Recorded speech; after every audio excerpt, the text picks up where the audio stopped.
Pronto. Hoje a gente vai iniciar, né? Ética no serviço público, que é uma das áreas que vocês serão postos diante da prova para saber se vocês conhecem as condutas do servidor público. Que nada mais é do que o código de ética do servidor público, né? E a prova vai pegar e perguntar para vocês as condutas, os deveres e os direitos de vocês enquanto servidores públicos, porque quando vocês passarem a trabalhar no IBGE, vocês serão servidores públicos. Mais na frente a gente vai pegar alguns conceitos, inclusive o conceito de servidor público. Então hoje eu vou trabalhar com vocês o Código de Ética Profissional, né, do servidor público do IBGE. Existe o Código de Ética do servidor público e também existe o Código de Ética do servidor público do IBGE, voltado para o IBGE, que diz especificamente algumas condutas que vocês devem tomar enquanto profissionais. Parece que um é a cópia do outro, mas são todos parecidos e vocês vão ver que se alguém aqui ainda estudar para outro concurso, que as coisas vão ser bem parecidas e vão ser muito semelhantes um do outro. Então, o Código de Ética Profissional do Servidor Público visa estabelecer fundamentalmente os princípios de natureza deontológica, né? Que seriam os deveres e as vedações. Então, quando se fala em deontologia, nós estamos falando dos deveres e vedações dos servidores públicos, das pessoas enquanto servidoras públicas, né, diante do Estado. Então, enquanto eles são e estão sendo agentes públicos, existem deveres e direitos, né, seus, porque você está lá exercendo a sua profissão. Como todas as profissões, existem direitos e deveres. E o Código de Ética existe para todas as profissões em que existe, né, um conselho ali representando aquela classe. Por exemplo, existe o Código de Ética Médica, o Código de Ética de Odontologia, o Código de Ética do Direito e assim por diante. E existe o Código de Ética do Servidor Público, né? Então, enquanto agentes públicos, vocês vão ser respaldados legalmente pelo Código de Ética e pela Constituição Federal. E o Código de Ética do profissional do servidor público será o que a gente vai desvendar nas próximas aulas. Beleza?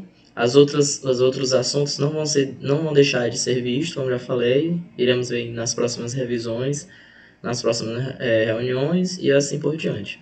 Então, para começar a falar de Código de Ética Médica, é importante distinguir ética de moral, né? Porque você pode confundir que Código de Ética é a mesma coisa de Código de Moral. Você tem que agir com moralidade, né? Não é só isso, né? Você precisa saber a diferença entre ética e moral. E aqui é uma discussão filosófica muito antiga, em que muitos autores, muitos filósofos se debruçaram em questão dela, né? Que é diferenciar a ética de moral, e hoje a gente tem dois conceitos bem estabelecidos. O de ética seria que é o comportamento individual e é refletido, né? Que o comportamento individual é refletido com base em um código de ética ou conduta que tem aplicabilidade geral. Então, ética seria um comportamento individual, é seu, enquanto moral seria o costume ou o hábito de um povo, de uma sociedade, de uma cidade, de um país. Ou seja, ele é determinado por povos em tempos determinados.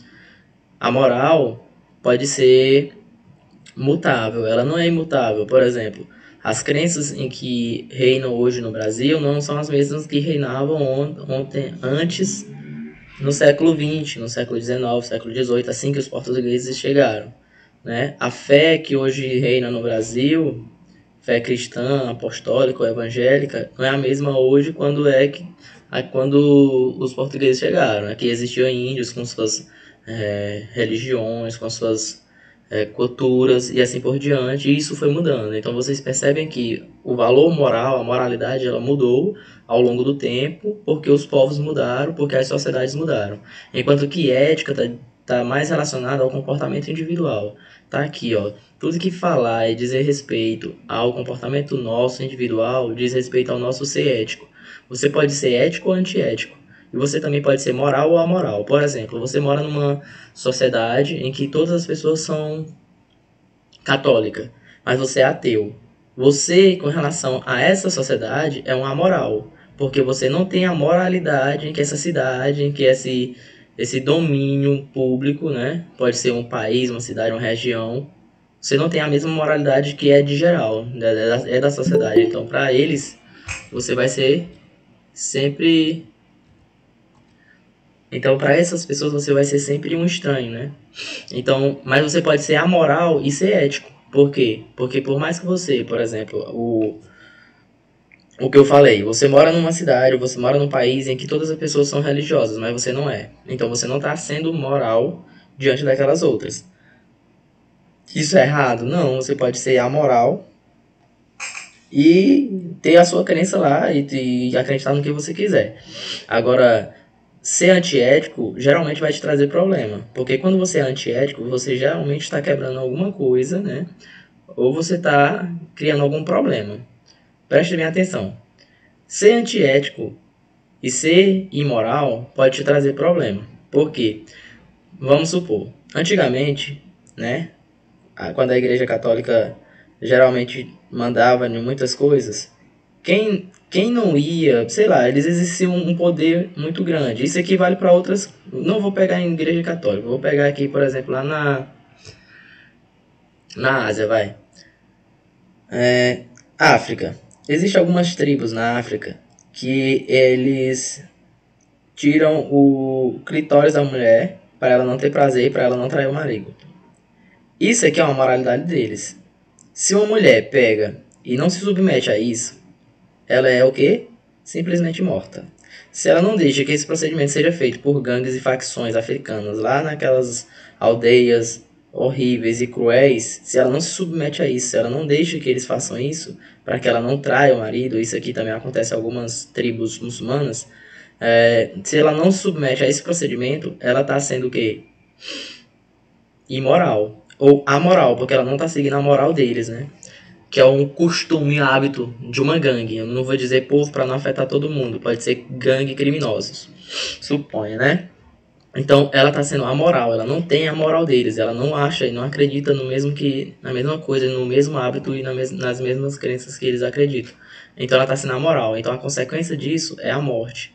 Porque para eles, ela ser amoral, ela não está seguindo as regras e aqueles hábitos que eles acreditam. E ela está sendo amoral, mas para ela está sendo ética, porque o comportamento dela individual diz respeito ao que ela acredita, ao que ela pensa que é certo. Então, quando você é ético, você está pensando na aplicabilidade geral, você está pensando em proporcionar um bem para outra pessoa, para um outro indivíduo, e você está bem consigo mesmo, porque o código de ética é seu. Você acha que isso é certo, você acha que não roubar é o correto, então isso aqui é uma ética sua, você não recebeu daqui, ó, da sociedade, você acredita nisso simplesmente. Então é ética individual, certo? É uma crença individual, você acredita naquilo e não depende de nada. Agora, quando eu digo moralidade, eu estou falando de povo, de hábito. Por exemplo, uma mulher vestir uma roupa curta hoje em dia, ainda na nossa sociedade, infelizmente, ela é julgada como puta e rapariga. Por quê? Porque a moralidade que ainda reina na sociedade julga a mulher pela forma pela forma como ela se veste. Mas ela vestir uma roupa curta não quer dizer que ela está sendo antiética. Por quê? Porque dentro da mentalidade dela, ela acredita que se ela vestir uma roupa curta, isso aí não vai interferir em nada na conduta dela e no como ela é como pessoa. Então não vai forjar, não vai mudar o caráter dela por conta disso. Então existe uma diferença entre moral e ética. Você ética é o comportamento individual e refletido numa pessoa com base em quê? No código de ética ou de conduta dela, que tem aplicabilidade geral, em quê? Nas formas como ela vive no seu dia a dia, beleza? Você pode roubar e ser antiético, você pode matar e ser antiético, e também é imoral porque a moralidade brasileira, o Código Penal brasileiro diz que é criminoso você matar alguém, cometer um homicídio, entenderam? Essa é a moralidade. Então, com base nessas diferenças, a gente vai começar a falar sobre os capítulos do Código de Ética do Servidor Público do IBGE, que começa, né, pelo capítulo 1, óbvio, e é a seção das regras deontológicas. As regras deontológicas, você lembra, é os deveres, né, e as vedações. O que é vedação? Vedação é que é proibido fazer, e o dever é o que você deve fazer. beleza? Então a gente vai começar pelas regras deontológicas. No caso, a dignidade é o que vocês devem fazer, né? Agir com dignidade, decoro, zelo, a eficácia, eficiência e a consciência dos princípios morais são primados maiores que devem nortear o servidor público do IBGE. Ou seja, o IBGE fez o próprio código de ética dele para dizer o quê? Que vocês devem agir com dignidade, decoro, zelo, eficácia e eficiência. O conceito de eficácia é quando você atinge resultados. O conceito de eficiência é quando você atinge o resultado com menos coisas. Por exemplo, se você, para ir lá em Lago da Pedra, gasta 10 reais de carro, ou 20 reais de carro, e 10 reais de moto, a eficácia está para os dois. Vocês vão chegar em Lago da Pedra. Agora, qual é o mais eficiente? É a moto que gasta menos. Entenderam? Então, a eficiência é você fazer a mesma coisa com menos recursos. Então, o que o IBGE acredita? Que vocês precisam ter, enquanto servidores, dignidade, decoro, zelo, eficácia e eficiência enquanto exercerem as suas profissões, os seus cargos dentro do IBGE. Seus atos, comportamentos e atitudes serão direcionados para a preservação da honra e tradição do serviço público e, em especial, das pesquisas estatísticas geocientíficas oficiais, ou seja, principalmente por aquilo que o IBGE faz. Mas, antes de tudo, vocês devem agir com decoro, zelo e eficácia, né? Não ofendendo ninguém no exercício das suas profissões. Além disso, vocês devem trabalhar para que a preservação da honra e tradição do serviço público seja preservada. Qualquer coisa, qualquer atitude de vocês que fira isso aqui, ó, a honra do serviço público, por exemplo, uma falta, a gente vai ver mais na frente que quando você falta, você está desonrando ou você está colocando a imagem do serviço público de forma negativa para a sociedade. Qualquer coisa que fira esse princípio de representar o IBGE, representar o serviço público de forma legal, você está sendo, você está agindo contrário ao que o Código de Ética do IBGE preconiza. Então, o servidor público não poderá jamais desprezar o elemento ético de sua conduta. Assim, ele não terá que decidir somente entre o legal e o ilegal, o justo e o injusto, o conveniente e o inconveniente, o oportuno e o inoportuno, mas principalmente entre o honesto e o desonesto. Isso aqui está dizendo basicamente o seguinte: você está lá na sua profissão, né? Você está exercendo o cargo de recenseador, aí você vai lá, recebe uma oportunidade, um chamado. Ei, rapaz, vamos ali fazer um negócio ali que a gente vai receber o dinheiro. Tu está trabalhando.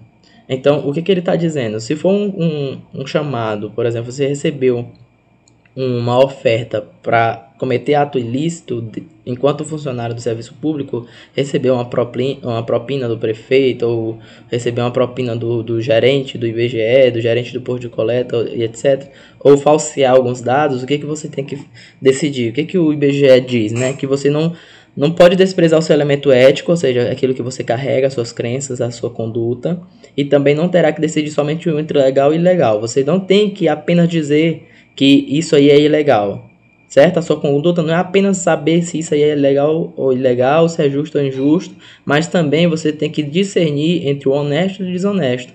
E além disso, né, ampliar a sua visão para aquilo que não diz respeito à sua função.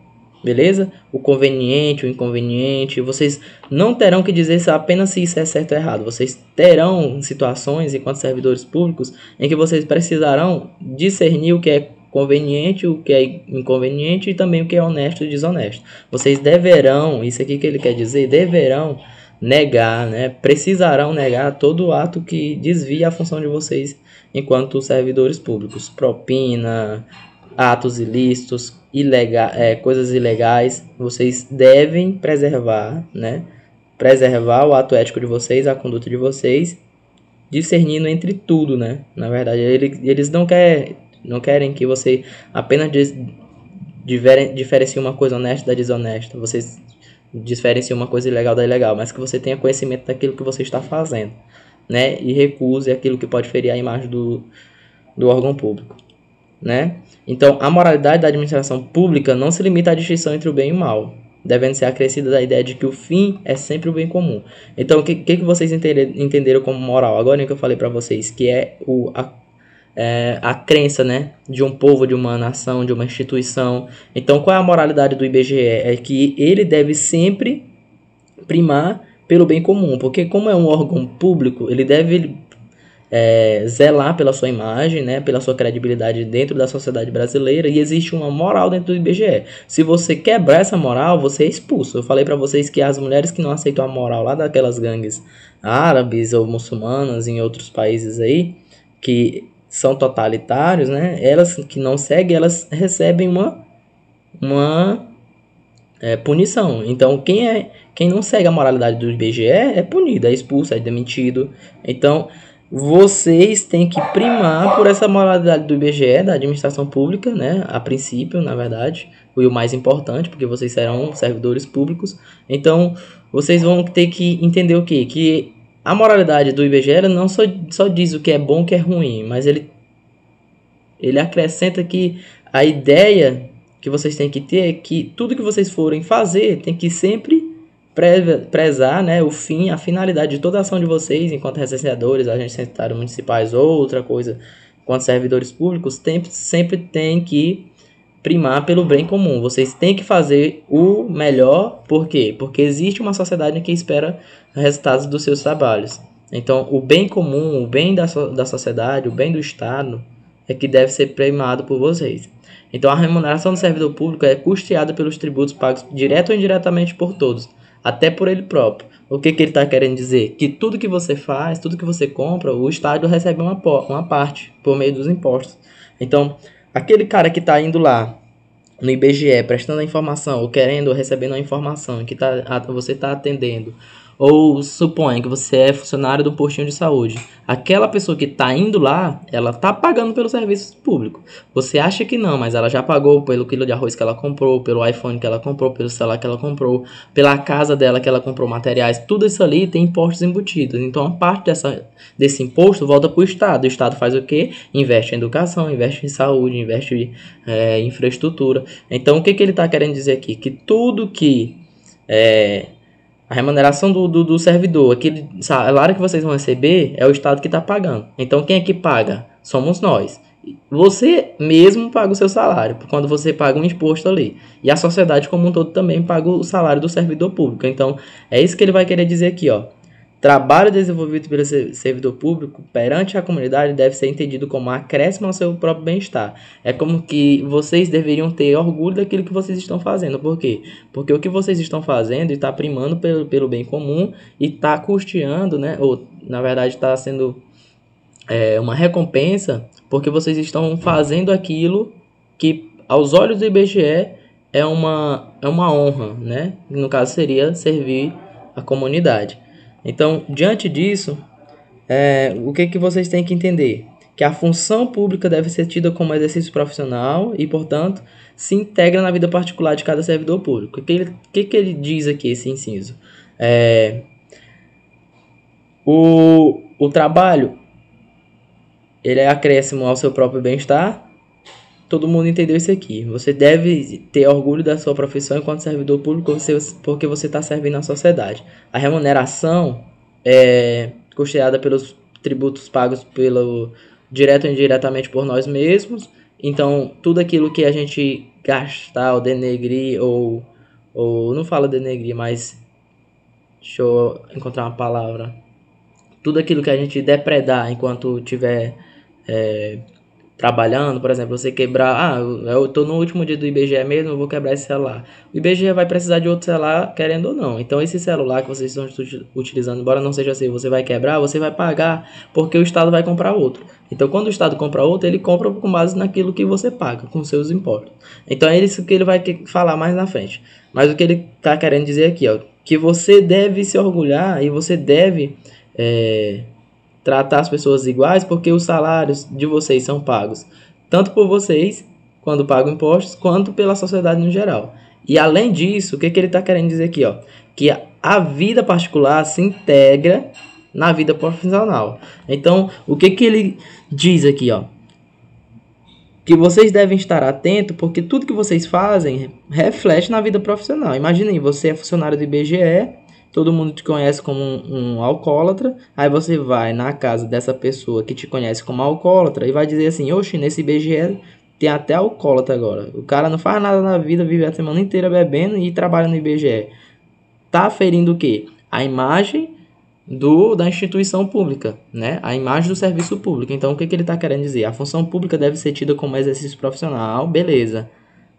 Mas ela se integra também na vida particular de cada servidor. O que ele está querendo dizer assim? Se você é servidor público, não faça aquilo que você acha que deve fazer, porque isso aqui vai refletir na sua imagem, vai refletir na imagem do órgão público. Simplesmente isso. Então, vocês vão perceber que todas as questões, elas vão pegar um itemzinho desse aqui e vão alterar algum pedacinho aqui que vai ficar estranho e ela vai ficar errada, entendeu? Então, ele pode pegar aqui, ó, e botar uma questão lá. O servidor público deve entender que a sua função enquanto agente público deve ser tida como um exercício profissional e, portanto, não se integra na vida particular. Tá errado, né? Porque aqui o Código de Ética está dizendo que se integra. As regras deontológicas estão dizendo o quê? Que se integram na vida particular. Então, todo mundo tem que estar ligado para que não esteja fazendo merda aí e sujando a imagem do órgão público. Beleza? Então, outra aqui. Os dados individuais de pessoas físicas ou jurídicas coletados pelo IBGE são estritamente confidenciais e exclusivamente utilizados para fins estatísticos. Aqui a gente já tinha uma ideia, né, do que seria isso aqui. Mas por que a gente falava antes? Porque isso aqui está escrito no Código de Ética, né? Vocês não devem espalhar as informações, vocês não devem colocar essas informações na mão de quem não faz parte do IBGE, não faz parte da equipe, certo? E esses dados são confidenciais exclusivamente para fins estatísticos, apenas. E o oitavo aqui diz o quê? Toda pessoa tem direito à verdade. O servidor não pode omiti-la ou falseá-la, ainda que contrárias aos interesses da própria pessoa interessada ou da administração pública. O que ele está querendo dizer aqui? Que vocês não devem falsear a verdade, independente de qualquer coisa. Está trabalhando no órgão público, aconteceu alguma coisa, você ficou sabendo de alguma propina, algum roubo, algum rolo que aconteceu, tem que denunciar. Você não deve omitir essa verdade. Por quê? Porque o órgão público quer saber realmente quem é sujo, né? Para que não possa imaginar, ou para que não possa sujar a imagem aí do órgão público. Isso aqui, vocês podem achar, mas isso aqui é besteira, porque isso aqui a gente vê em outros lugares, os órgãos públicos tem tanta merda aí acontecendo e ninguém denuncia. Justamente por isso. Porque ninguém segue a regra, por quê? Porque ou tem medo de ser perseguido, ou tem medo, ou não tem força suficiente para denunciar, mas o que o Código de Ética do Servidor Público diz e do IBGE também é que a verdade ela não pode ser omitida. Se você sabe de alguma coisa, se você sabe de isso ou aquilo que está acontecendo, você pode inclusive fazer uma denúncia anônima e ninguém saber, ninguém desconfiar. Porque o órgão te ampara para isso, porque ele quer justamente que esse tipo de pessoa não trabalhe nele, né? Não esteja trabalhando nele. Então, você não deve omitir a verdade, ainda que contrária aos interesses da própria pessoa, né, interessada, pode ser o seu chefe que está cometendo a coisa errada. Então, se você falar essa verdade, claro que vai ser contrária a ele, né? Ou da administração pública, ou seja, pode ser de alguma coisa superior a você. Pode ser da prefeitura, pode ser da secretaria. Se você souber, eu estou exemplificando para vocês saberem, né? Se você souber, enquanto servidor público, funcionário de prefeitura ou alguma coisa de algo errado que está acontecendo, você pode e não deve, né, omitir a verdade ou falseá-la, e deve falar, independente de qualquer coisa, para os órgãos competentes, para as autoridades competentes, aquilo que está acontecendo. Não é o que a gente vê, né, na maioria das vezes, é por isso que a gente está onde está.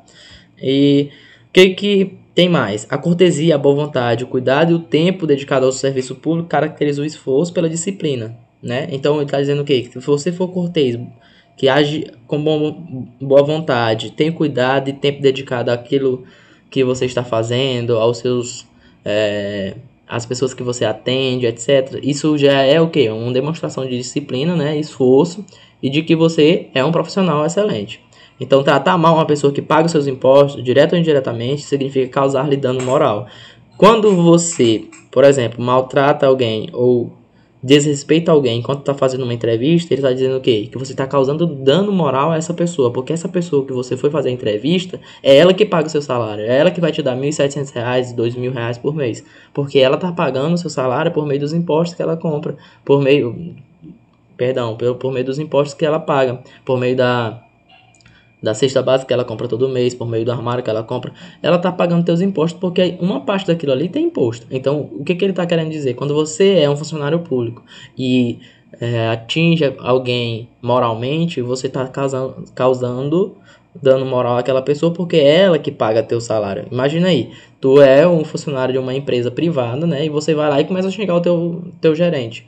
É como se você, teu gerente, o teu patrão, tu começa a xingar o teu gerente. Tu tá causando dano moral àquela pessoa que te paga. Ele é obrigado a te pagar? Não. Então, o que vai acontecer aqui se você causar dano moral a outra pessoa? Você pode responder administrativamente, né? A própria administração do IBGE vai lá, reclama, faz uma advertência, ou a própria pessoa pode te denunciar. E aí você vai responder civilmente. Pode responder por meio de um processo, por meio de uma indenização e assim por diante. Então, o que ele está querendo dizer? Que quando você trata mal alguém, você está causando dano moral a ela porque é ela que paga seu salário. Simplesmente isso. As alternativas vão cobrar esse tipo de coisa. Então, deixar o servidor público, qualquer pessoa à espera de solução que compete ao setor em que exerce suas funções, permitindo a formação de longas filas ou qualquer outra espécie de atraso na prestação do serviço, não caracteriza apenas a atitude contra a ética ou ato de desumanidade, mas principalmente grave dano moral aos usuários dos serviços públicos. Vai lá na caixa e diz essa frase aqui, né, para ele, coloca lá, ei, o inciso 10 lá do Código de Ética do Servidor Público está dizendo isso aqui. Vai lá que o cara arranca a tua cabeça. Porque é justamente isso que acontece lá naquela caixa zona lá quando vocês vão sacar o dinheiro de vocês ou da mãe de vocês. O cara te coloca lá numa fila enorme, tá cagando pra tua vida e não faz nada, né? E você não consegue fazer nada porque você não entende. O que você pode fazer? Se quiser, né? Se aventurar aí no processo administrativo contra ele, vai lá e denuncia o cara, diz lá o crachá dele e pronto. O cara vai ser advertido administrativamente, ou você achar que aquilo ali é um dano moral a você, você pode denunciar a instituição te paga, mas depois ela vai saber porque que tá te pagando. Ela vai saber que foi por causa de uma atitude de um funcionário, aí esse funcionário vai ser identificado e esse funcionário vai ressarcir o dinheiro que ela te pagou. Então imagina aí a bronca, né? Então você acha que aquelas longas filas da caixa não pode dar merda? Dá sim. Então, além disso, né, o cara que deixa aquelas longas filas acontecer, é por conta dele? Às vezes não, né? Mas às vezes sim, porque o cara mesmo é sem vergonha. Aí te deixa lá na fila da caixa e ele tá te causando o quê?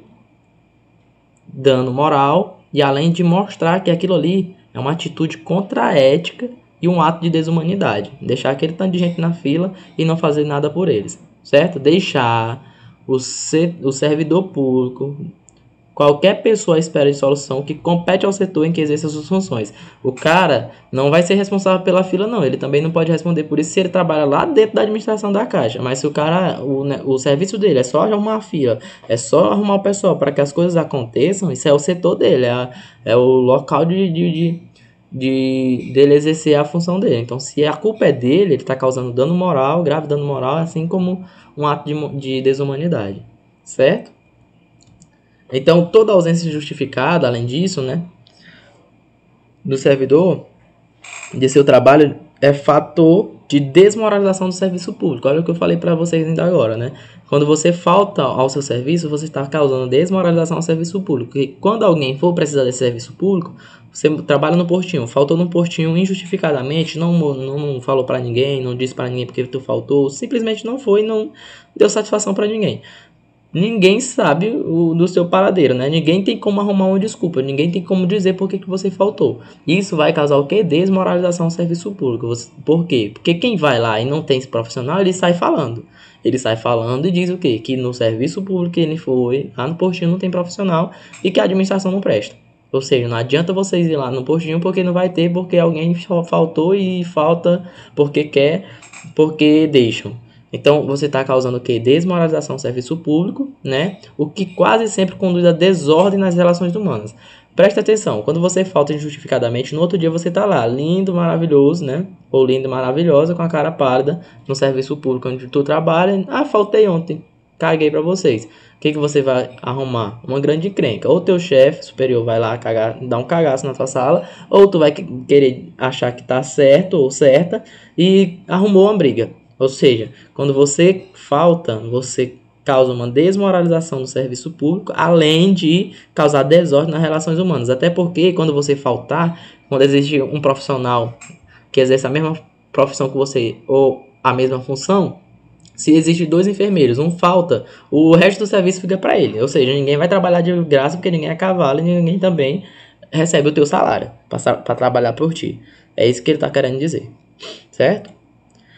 O caráter colaborativo e participativo deve estar presente nas atividades estatísticas e cartográficas, privilegiando-se, assim, um contato estreito e harmonioso entre ambas as atividades. O que ele quer dizer? Que você deve ser colaborativo e participativo enquanto recenseador, enquanto colaborador do censo. Porque se você não é colaborativo, por exemplo, duas pessoas estão fazendo o censo. Uma quer fazer esse censo dessa forma, a outra dessa forma. Aí entra em combate, entra em atrito. Isso aí não é bom pro censo. Então o que ele quer? Que vocês sejam amiguinhos pra sempre e acabou, e aí é Disney. Só isso. Então, acabamos o assunto de hoje. Alguém tem alguma pergunta sobre o que foi falado?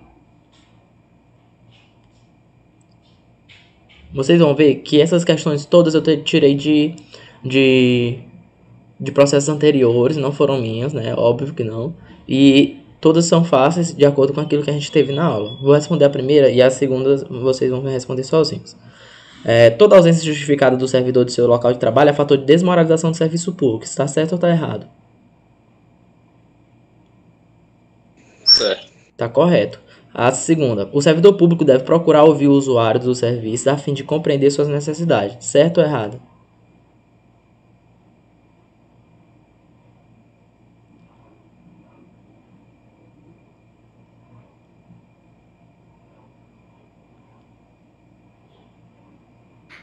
Tá certo. Tá certo, as duas aqui estão corretas. Então percebam que é intuitivo. Talvez vocês, se vocês nem lessem o código de ética do servidor público, vocês acertariam essa questão, porque é meio óbvio, né? Mas como tudo pode ter pegadinha, é por isso que a gente lê. Mas dentro do código de ética do servidor público, não se engane. Tem muita pegadinha e os caras vão trocar justamente uma palavra. Por exemplo, bem aqui já caía ó. Toda ausência justificada, ó. Toda ausência justificada, ele poderia só trocar o in. Toda ausência justificada, aí tu lá, bonitão, rei das galáxias, achando que tava arrasando no IBGE, poderia errar um aqui. Tá bom? Mais um aí. Essa aí vocês respondem só.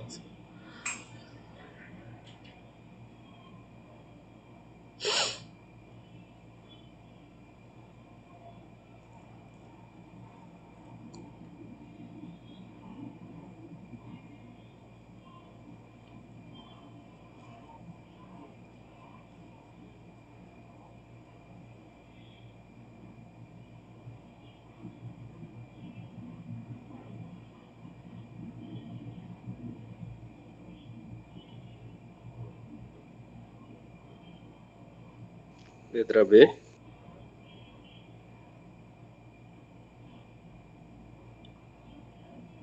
Primeiro, vocês têm quantos anos?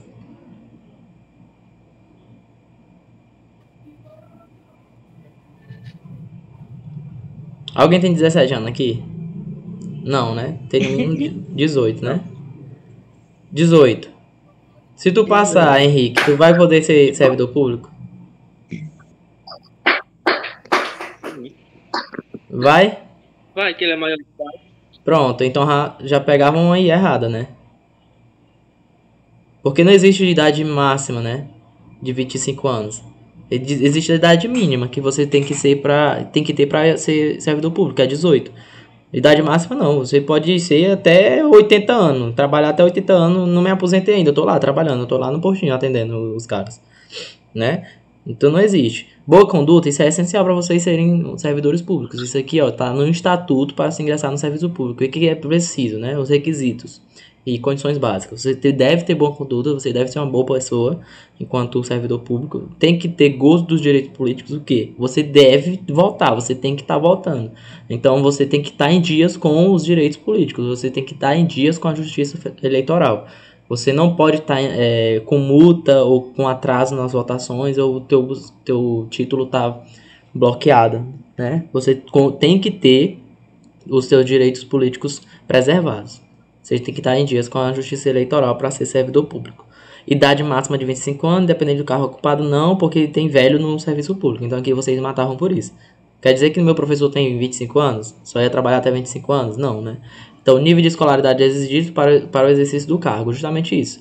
Tá correto também, a única errada seria esse de 25 anos aí. Por quê? O nível de escolaridade exigido para o exercício do cargo é o que vocês estão fazendo. Quem vai prestar para recenseador não pode assumir, depois de passar, o cargo de ACM, porque o cargo de ACM é para ensino médio.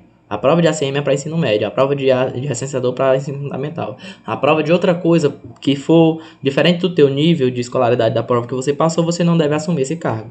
Você só deve assumir o cargo, né, de acordo com o nível de escolaridade do concurso que você prestou.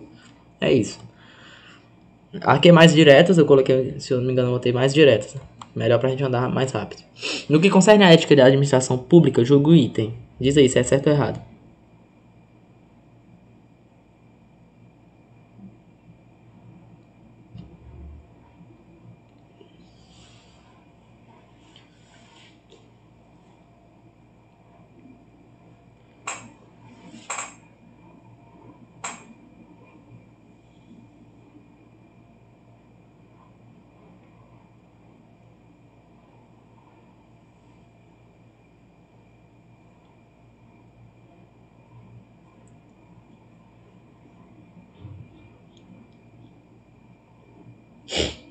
E aí?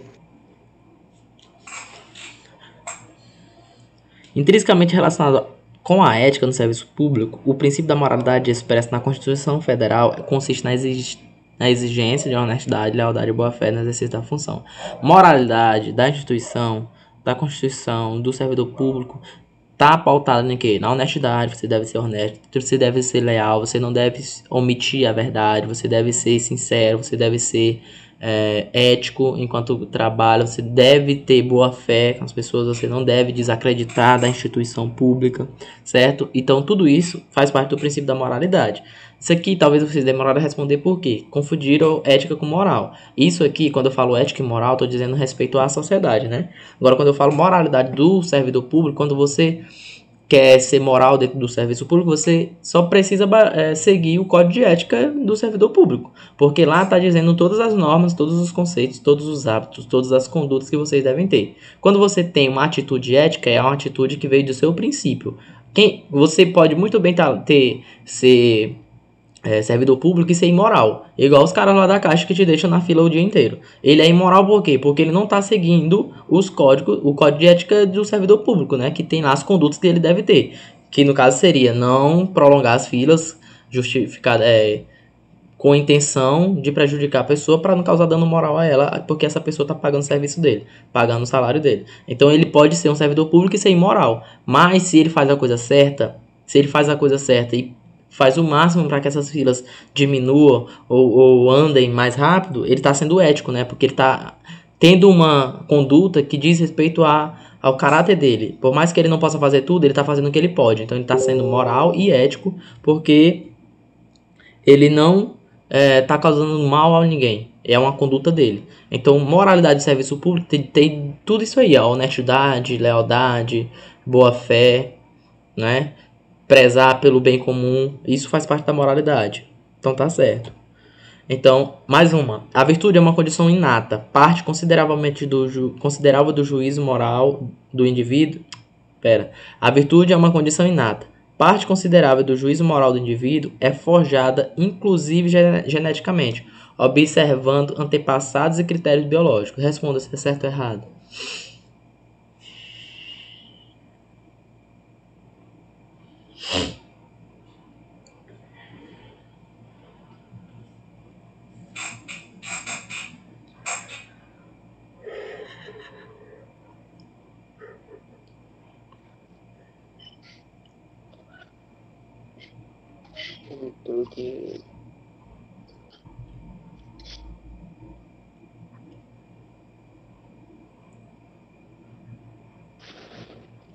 Eu vou responder, ó. A virtude é uma condição inata. O que ele tá querendo dizer? Que você tá... Alguém respondeu?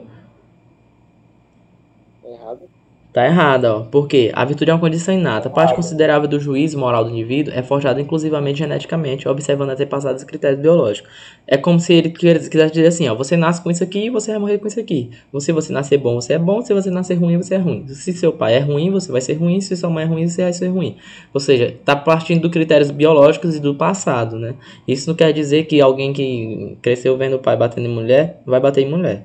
Porque se eu vendo o pai enchendo o cu de cachaça, vai ser um cu de cachaça. Isso aqui não tem nada a ver uma coisa com a outra.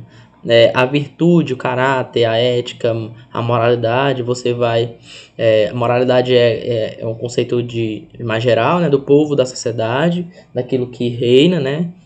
Enquanto regional, enquanto... Mas esse é de cada um. Justamente. A virtude diz respeito à ética, depende de cada um. Você escolhe ser a pessoa que você é, né? Você escolhe ser ético, você escolhe fazer as coisas certas. Não tem nada a ver, certo?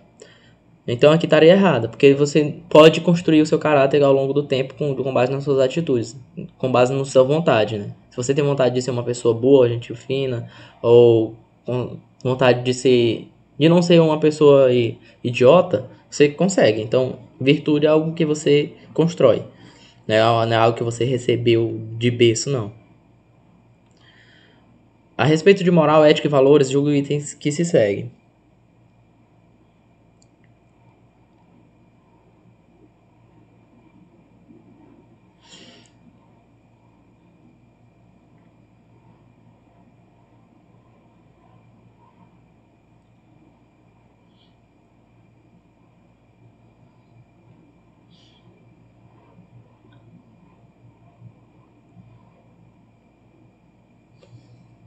Bora, responda rápido. Cuida.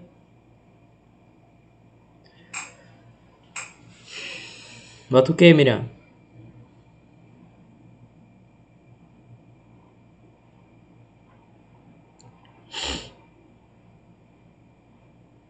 Judal, tu bota o que aqui? Certo ou errado? Bora, tá. Travou aí?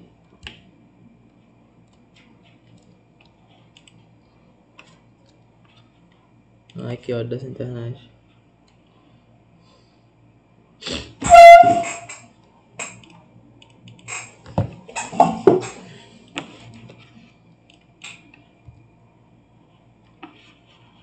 Voltou aí?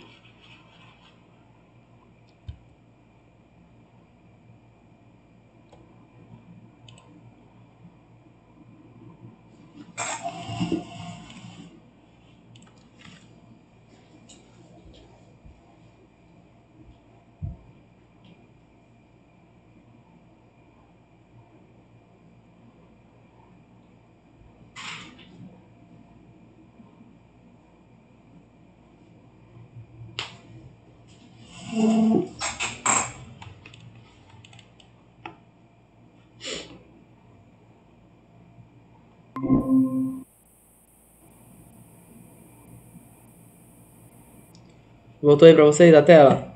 Minha internet caiu aqui. Voltou não.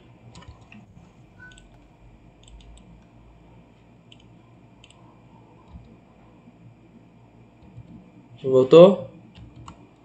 Voltou, bebê. Tá, eu tava aqui nessa questão, né? Não. Aí eu pulei pra essa. Foi? Vocês escutaram o que eu tava falando aqui nessa ou não? Eu escutei, né? Ela disse que tava errado já. Pronto. Aí eu vou pra essa. É,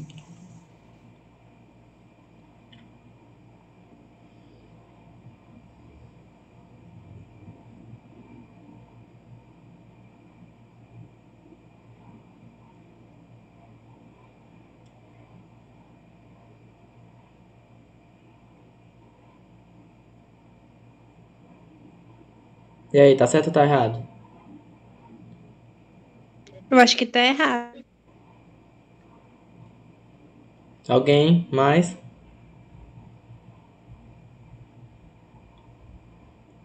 acho que tá certo. Sei não. E aí? Mais, responde. Transmissão caiu. Diz aí. Tá certo. Tá certo, né, pessoal? Ó, a tradição é um dos elementos que formam a moral de uma sociedade. Tudo aquilo que diz respeito a tradicional, é tradicional na sociedade brasileira o quê? Achar que mulher que veste roupa curta é isso ou aquilo. É uma tradição do pessoal achar que isso é isso, aquilo. Então tudo isso é forma da moralidade, porque a moralidade diz respeito o quê? Ao social, né? A sociedade, o que que ela acha, aos povos. Então tudo que forma tradição é moral para uma sociedade. Não quer dizer que seja ético, tá bom? Não quer dizer que seja correto, mas pode ser moral. E quem não segue a moralidade é um amoral ou imoral. Você é imoral quando quebra um código de ética, um código da moralidade. Você é amoral quando você não segue de jeito nenhum, certo? Os valores éticos são mutáveis em relação ao tempo, certo ou errado? São imutáveis.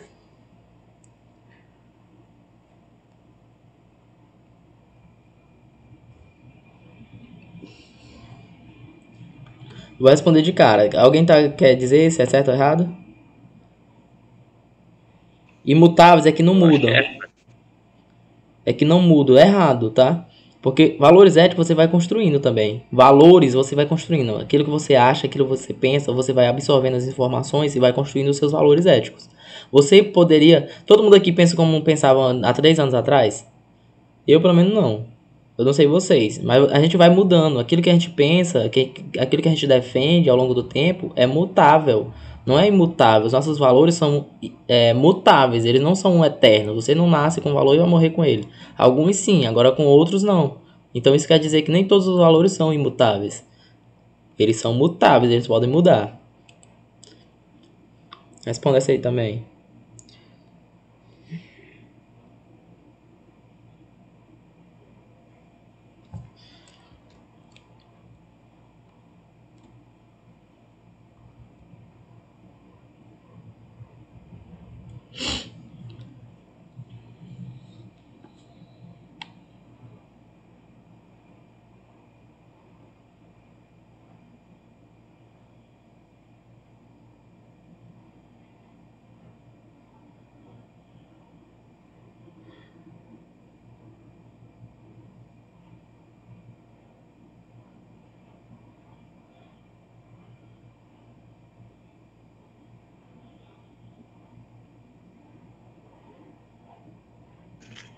Eu acho que é certa.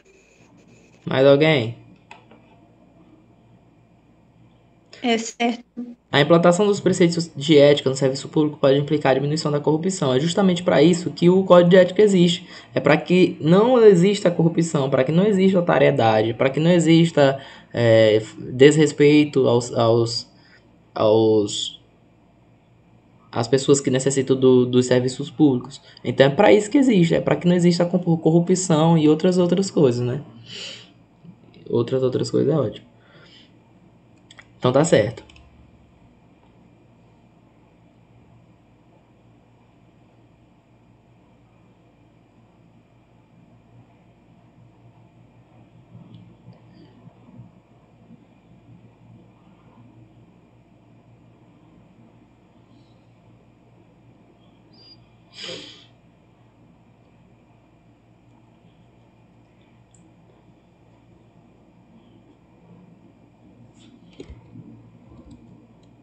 Certo. O zelo, a honestidade e a competência são virtudes a serem observadas pelos servidores públicos no exercício de suas funções. Me diga uma coisa que está errada aqui. Nada. Certo? Vocês devem agir com zelo, com honestidade, com competência, com lealdade, com presteza, com probidade, com seriedade, com tudo isso aí. Porque isso, se vocês fizerem isso aqui enquanto servidores, vocês estão honrando a imagem do órgão público. Certo? Mais uma aqui, ó. Essa aqui eu vou ler rápido. Ser probo, reto, leal e justo, demonstrando toda... Lei do início. Assinar as alternativas abaixo acerca dos deveres fundamentais do servidor público. Ele quer saber dos deveres, a gente leu, né? Ser probo, reto, leal e justo, demonstrando toda a integridade do seu caráter, escolhendo sempre, quando estiver diante de 2 opções, a melhor e mais vantajosa para o bem comum. Tá certo ou tá errado isso aqui? Certo. Tá certo, você tem que agir sempre procurando o bem comum, né? Sendo probo, reto, leal e justo. Probo é a mesma coisa que certo, correto. Beleza? Reto, você tem que ser... tem que ser leal, justo. Reto você tem que ser íntegro, né? Então, vamos lá. Tratar cuidadosamente os usuários dos serviços, aperfeiçoando o processo de comunicação e contato com o público. Alguém tem dúvida que isso aqui tá certo? Tá certíssimo. Deixar de utilizar os avanços técnicos e científicos ao seu alcance ou de seu conhecimento para atendimento do seu mistério. Tá certo ou tá errado? Do seu mistério, né? Deixar de utilizar os avanços tecnológicos e científicos ao seu alcance ou de seu conhecimento para atendimento do seu mistério.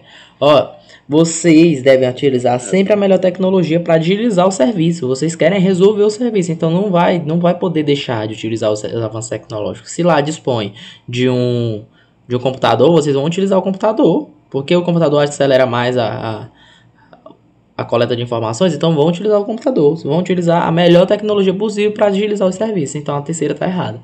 Facilitar a fiscalização de todos os atos ou serviços por quem de direito. Então, aqui é fiscalizar, facilitar a fiscalização de todos os atos e serviços públicos. Você não deve impor força para que uma fiscalização aconteça no lugar onde você trabalha. Você deve facilitar, você deve abrir as portas aqui, ó, fiscaliza tudo, não sei o que, tá tudo certinho. Então, você não pode impor força à fiscalização dos serviços públicos. Então, isso aqui tá correto. Então, a terceira aqui estava errada, as outras certas seria 1, 2 e 4. Tá certo? Fácil, né? Só ler o código de ética e vocês matam muitas questões. Aqui mais um. O mundo dos negócios vai bem além das questões econômicas. Sendo assim, julgue o item a respeito da ética e da responsabilidade social. A ética é um conjunto de princípios ou valores morais que define o certo e o errado para uma pessoa ou um grupo.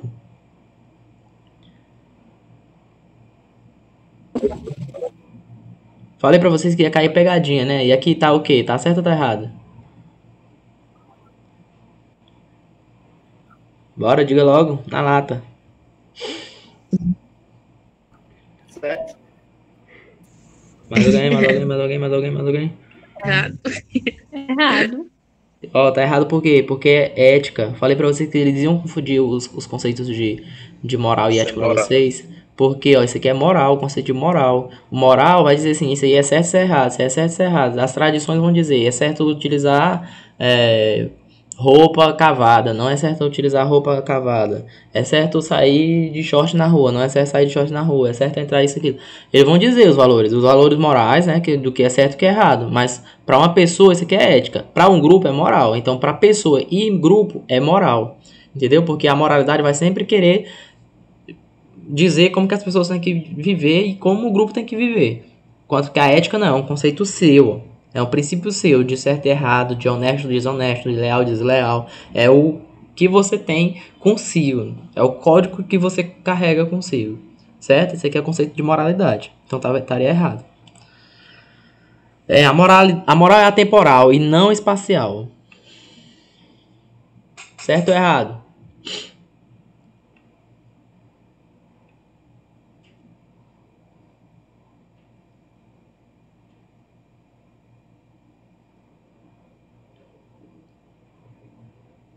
Traduz aí pra nós.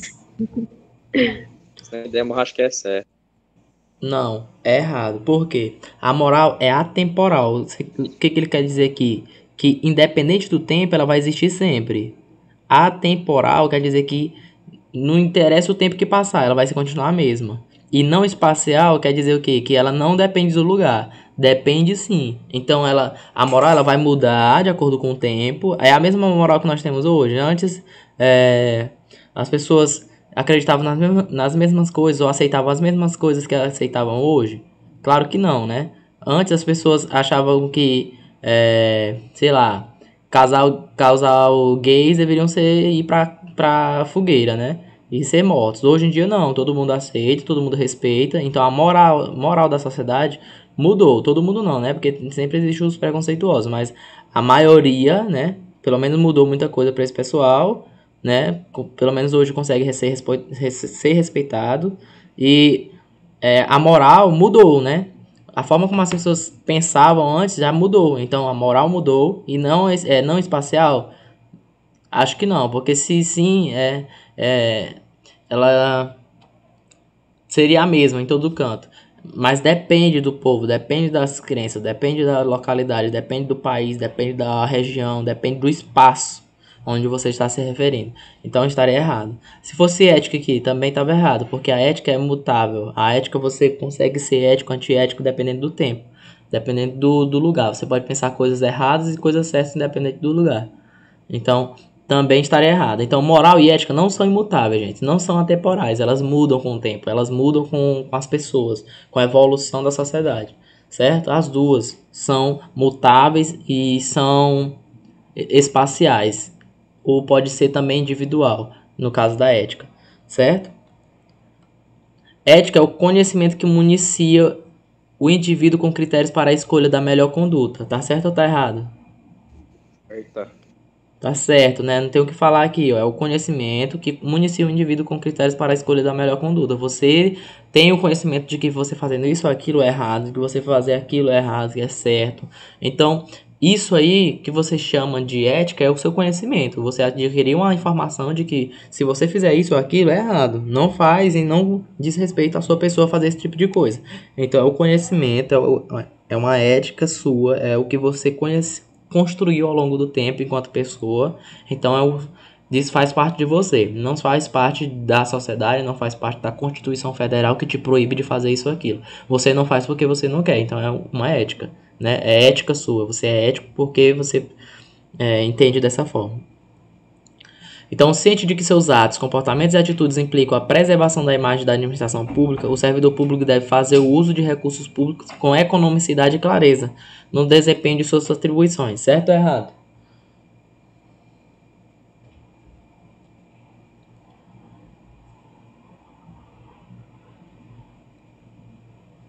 O servidor público deve fazer o seu uso de recursos públicos com economicidade, ou seja, com economia. Você não deve ser um gastador enquanto estiver à frente de um serviço público. E tem que ser claro, você deve fazer as coisas com clareza. Você não deve ser um charlatão no serviço público, né? Utilizando o serviço público para o bem comum. O bem comum não, o bem, né? Para proveito individual. Então, seria o quê? Certo, essa é a resposta, né? Você não pode gastar, porque o governo não tem dinheiro ilimitado. Então, quando você for algum gerente de alguma coisa, algum superintendente de alguma administração pública, você deve ser econômico e claro com as coisas que você faz. Você deve prestar relatórios ao serviço público, você deve dizer o que você está gastando, você deve dizer por que está fazendo isso e aquilo. Por quê? Porque a administração pública quer que você seja claro, quer que você seja limpo, certo? Ciente de que seus atos... foi repetido, eu acho. Tá. Ciente de que seus atos, comportamentos e atitudes implicam a preservação da imagem da administração pública, isso aqui ninguém tem dúvida, né? O servidor público deve evitar ações que atrasem a prestação de serviço público. Alguém tem dúvida que isso aqui dá certo? Vocês não devem atrasar o serviço público porque vocês querem. Se não está na sua competência de fazer isso ou aquilo, beleza. Agora, se você pode fazer isso para melhorar o atendimento, para melhorar o andamento da fila, você tem que fazer. Você não pode retardar essa prestação de serviço. Beleza? É isso que está falando, é o correto. Maria, não botei questão demais. Segundo o decreto, esse é o decreto que vocês precisam dar uma lidazinha. 1171 de 94, julgo o item. O servidor não pode ser conivente com erros administrativos ou de procedimento, ainda que mínimos, possuindo o dever de levá-los ao conhecimento de seu chefe imediato. Tá certo ou tá errado?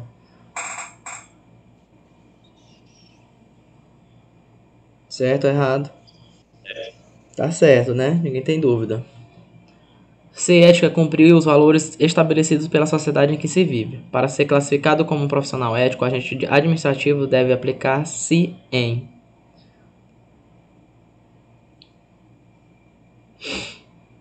diversidade, autoridade, competição. Competição não, né? Ninguém falou de competição aqui. Letra B, honestidade, responsabilidade e justiça social. Isso aqui é a resposta da questão. Você tem que ser justo.